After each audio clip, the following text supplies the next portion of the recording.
I talked about MC Hammer Mama on my first album. I said, MC Hammer, his mama. Why'd you go with his mom? I don't know. I thought I was the shit, you know. MC Hammer was large, man. He was a large commodity in hip hop. Like I was just like, yo, that I gotta go at him.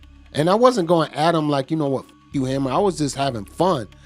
But now that I look at it, it was like, yo, listen, I did say his mama. I was like, ooh, I wouldn't say that now. And when all that came in the ingredient, then it was like no turning back. Like, this is full on beef. So yeah, he definitely checked me as big bro, because he was definitely older than me, but he checked me as like young bro, and he gave me the advice. In person? Yeah, in person. Like, I was like, yes, sir. Yes, sir. Yes, sir. Because MC Hammer don't play. Like I said that in the interview. He don't play no games. MC Hammer, very serious about beef. Y'all motherfuckers laugh and y'all joke about Hammer. No. That was deep with and he used to what anybody who talks come to the Bay Area, they was in for it. Because we seen it. I seen it. And he was very serious about beef. Oh, you gonna talk about my dancing pants? I see you. And he will whoop a out. And he definitely gave me the big bro check. And from then on, I never talked about nobody else. Like, never. I was like, yeah, because it was full on. It was like we could have got caught slipping. Almost got caught slipping too. Like, so it was serious. MC Hammer don't play. And believe me, you not. If they would have came back in LA and that word was crossed, they probably would have got touched. It was serious. Yo, y'all got to do the knowledge on Hammer, man. Yo, even when I said about Hammer, I said, listen to my first album. When I did the skit, and I was like, you know what? That goddamn MC Hammer, fuck him, fuck his mama, and the whole nine. That came up to me on MTV Cribs on the last episode they had where everybody out on, not MTV. Yo MTV Raps. Yeah, Yo MTV Raps. When the last episode they shot, when they had everybody rapping on it, MC Hammer was there. That approached me. He was like, Red, I'm gonna tell you something, you young, but I don't allow nobody talking about my mama. You understand me? I said, yes, sir. Because we was already in Oakland with EPMD. And we damn near had to bounce up out of there for that. Because they had back here. We had to get the out of here. They wasn't playing. We was almost boxed in. And I'm at a young age too. I'm like, yo, this is not playing. And he seen me at MTV Cribs. He shook my hand. He was like, you're a youngin'. I like what you do. But you just know I don't play nobody talking about my mama. And I was like, you right, man. Now, I wasn't cool. I wasn't no pussy, you know what I'm saying? I was like, all right, man, you know what I mean? But I was like, yes, sir, MC Hammer. In other words, I got the message. I heard about you, and I seen your work, and what the 357 and all them motherfuckers could do. I seen that shit. I'm good, my brother, because I got to come to the West Coast and get money. I like it out there. I like the Bay Area. So, yeah, that. You right. I won't talk about your mama, but... Wait, you say the 357? You talking about Oaktown? Yeah, the Oaktown girls, all of them. The three, all of the three them. girls? All of them was out there. The girls, the women, everyone.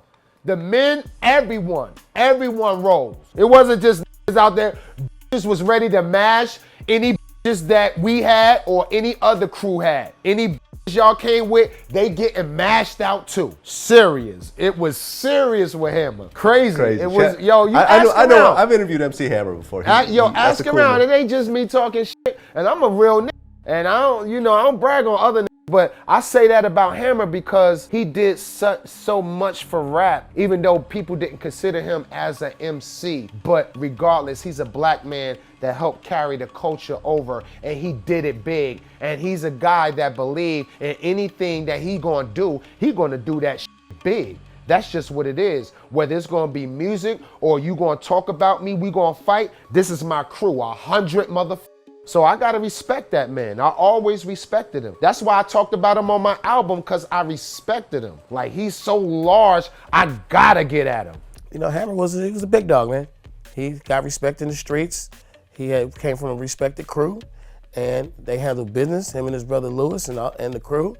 And, when we saw each other, it was respect and love. And then, when we weren't around each other, he'd take little jabs and talk shit, but it was that type of shit. If somebody was making Hammer uncomfortable, without him saying I'm uncomfortable, somebody around him would have came to you and said, quit making Hammer uncomfortable. Right. It would have been like a no negotiable statement. Pete said the line that really pissed Hammer off about, Cactus turned Hammer's mother out. And that was the one that really took Hammer over the edge. But the whole genesis of it for me was twofold. One, he wouldn't battle me, which is petty, but I was 19 years old.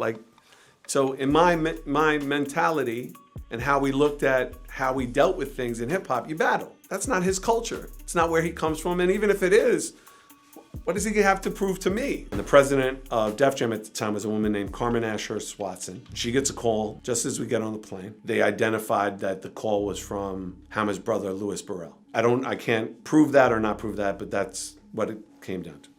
Whoever was on the phone said, hey, is Third Base still coming to LA? And she said, yes. And the voice said, good, they're dead, and hung up the phone. So Carmen, being the sensible person, doesn't just be like, oh, whatever. Calls Russell and says, hey, I think we might have a problem with Third Base in Los Angeles. I think I just got a death threat. So Lior had a dude who worked with him from Los Angeles named Big D. And Big D was also the day-to-day security for Run DMC. So Lior calls Big D, and Big D says, well, the person we need to call is Erick B. Erick B will know. Erick B calls Russell and goes, yeah, it's true. There's a hit. Rolling 60 Crips, 30,000 members, $50,000. I wouldn't agree to that, but I would say without spending any money, Hammer could have told some people to f him the fuck up. That wouldn't have been, I know who Hammer was affiliated with, and he wouldn't have to pay to tell somebody to f somebody up. So Russell says to Erick B, well, how do we stop this? And Erick says, nah, you should just let it happen, and hangs up the phone. Russell, in some way, shape, or form, gets in touch with Mike Conception, and Mike confirms what's going on. But Mike says that he can control it and that they shouldn't worry because the only thing that'll happen is they'll just break our legs, but we'll still be able to do TV from the waist up. And Russell says, well, listen, how do we protect them completely? And Mike says, well, I need two things. He goes, first of all, I got this record called We're All in the Same Gang, and I need some help kind of figuring out a label situation, so if you could help me with that. But the second thing is, tonight's the American Music Awards, and I want to sit next to Michael Jackson. Russell called Donnie Einer, who was the chairman of CBS, and said, I need your tickets for the American Music Awards. I got a guy who needs to sit next to Michael Jackson. If you just take away the pants and the dancing and just focused on the people that wasn't on stage, like when the crew walk up, don't look at the dancers, look at the other dudes. You would have figured that shit out. Okay, so we had a dancer called Fendi. Fendi was a good dancer. He's from Far Rockaway, right? So he was all over the stage. Hammer comes out the speakers and rises, so you want to be like, stay off the speakers. You know what I'm saying? Hammer's people told stay off the speaker. EPMD's dancers, stay off the speaker. Right? So we on tour, whatever like that, and that and this. But when you in the mode and the crowd's hype, you get amped. So maybe in my dancer's mind, he remembered it, but he probably didn't remember it. Right. So that one night, Vanilla Ice opens up. Matter of fact, Vanilla Ice wanted to go on tour and dance with Fendi, be on tour with EPMD. It's crazy. But he, that night, got on the speaker. Wow. Dancing. So we get off the stage. I think it was Hammer's brother came and was barking at Fendi. So we hear yelling. We see the dancer going back and forth. So Paris comes over, hears it, and then boom, busts his glasses, everything. The brother? Yes, all of it, just all of it. So once he hit him, we see a whole sea of people. Can you imagine? Hammer got 30 on stage anyway. Yeah, that's what he was known for, yeah. So the people start coming, and there was police officers. I can't make this up. Right. So after a while, we ended up moving towards the wrong way. So now we in this corridor where you go backstage to change. And you're being cornered? And now it's me, Solo, Alvin, the God Bless the Dead, and some other person against all these people. And we're like, oh, and one of the guys was like, yo, I want him, the chubby one. So I'm like, God damn it. I'm like, oh, So now I get into a karate stance. I don't know no kung fu.